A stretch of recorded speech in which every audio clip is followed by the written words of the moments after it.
আমরা প্রোডাক্ট তৈরি করি তো বিভিন্ন রকমের হচ্ছে, ট্রে আছে, তারপরে ভেজি আছে, ড্রাম আছে, তারপরে এগুলো তৈরি হয়। আর মাসিক ইনকাম যে রকম আমি যেমন কাজ করব তেমন আমার কাজের উপরে নির্ভর করবে। হচ্ছে খেজুর পাতা আছে আর হচ্ছে সোন আছে, সোন দিয়ে আর খেজুর পাতা দিয়ে এগুলো তৈরি হয়।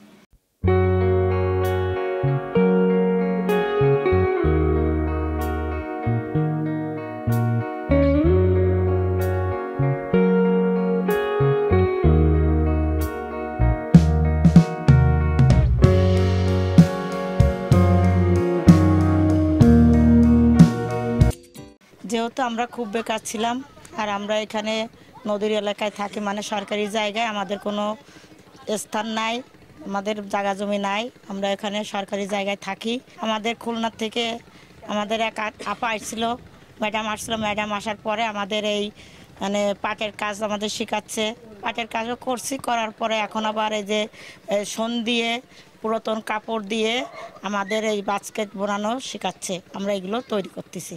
আমরা এখানে হাতের কাজ করি অনেক, 135 ফ্যামিলিতেই প্রায় কম বেশি করি। এখানে বাইরের থেকে কাজ এনে দেয় আমাদের ফাদার, মানে আমরা এখানে আর কি আগে এই সমস্ত কাজ জানতাম না, কিন্তু এখন আমাদের যে ফাদার আছে সে আমাদের এই বাইরে থেকে কাজগুলো এনে দেয়। আমাদের অর্ডার আসে ঢাকা থেকে পাটের অর্ডার আসে 3 ধরনের কাজ। একটা হলো সোন দিয়ে খেজুরের পাতা, তাই দিয়ে ঝাঁপি বানাই, ঝুড়ি বানাই। আর এখন যে বর্তমান কাজ আসছে সেটা হলো পুরাতন কাপড় দিয়ে সোনের উপরে ঝাঁপি বানানো। এদের সংসার চলে না, এমনি নিজের হাত খরচ চালানোর জন্য হচ্ছে এইসব কাজ করি। আমার তো খুব ভালোই লাগে যে আমি নিজে হাতে হচ্ছে সেট বুনে, এই যে সোন পাতা দিয়ে বুনতেছি, খেজুর পাতা, সোন পাতা বলে, আর হচ্ছে খেজুর পাতা দিয়ে এইসব কাজ যখন নিজে হাতে করে যখন দিয়ে বাটায় বিদেশ যাই, যখন শুনি তখন তো আমার তো খুব ভালোই লাগে। আমাদের মালগুলো যায় বিদেশে।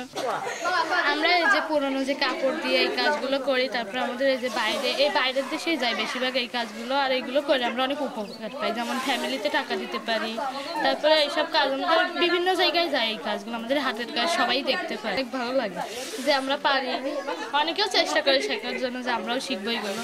এই যে পুরনো শাড়ি দিয়ে, সোন দিয়ে বাস্কেট, তারপর আবার এই যে খেজুর পাতা দিয়ে, সোন দিয়ে বাস্কেট। আমি জানতাম না, এখন এই কাজটি শিখেছি। প্রথমে এই সোন পাতার কাজ না, প্রথমে পাটের কাজ শিখলাম। প্রথমে পাট পাকাইতে হয়, পাকানোর পর পাটের কালার করে বিভিন্ন, তারপর পাটের পুতুল, তারপর ব্রেসলেট, আরও অনেক কিছু তৈরি করে। তারপরে ওই কাজ করতে করতে বিদেশ যায়, তারপরে অর্ডার আসে, অর্ডারের পর এই যে সোন পাতার কাজ করি, তারপর পুরনো কাপড় পেছানো হয়। তারপরে আমি জীবনে পারতাম না, ভাবছিলাম কি এই কাজ মনে পারবো না, কিন্তু সত্যি সত্যি এই কাজ পেরে গেছি। সবাই কাজ করতো, আমারও খুব ভালো লাগতো, কিন্তু আমি তো করতে পারতাম না।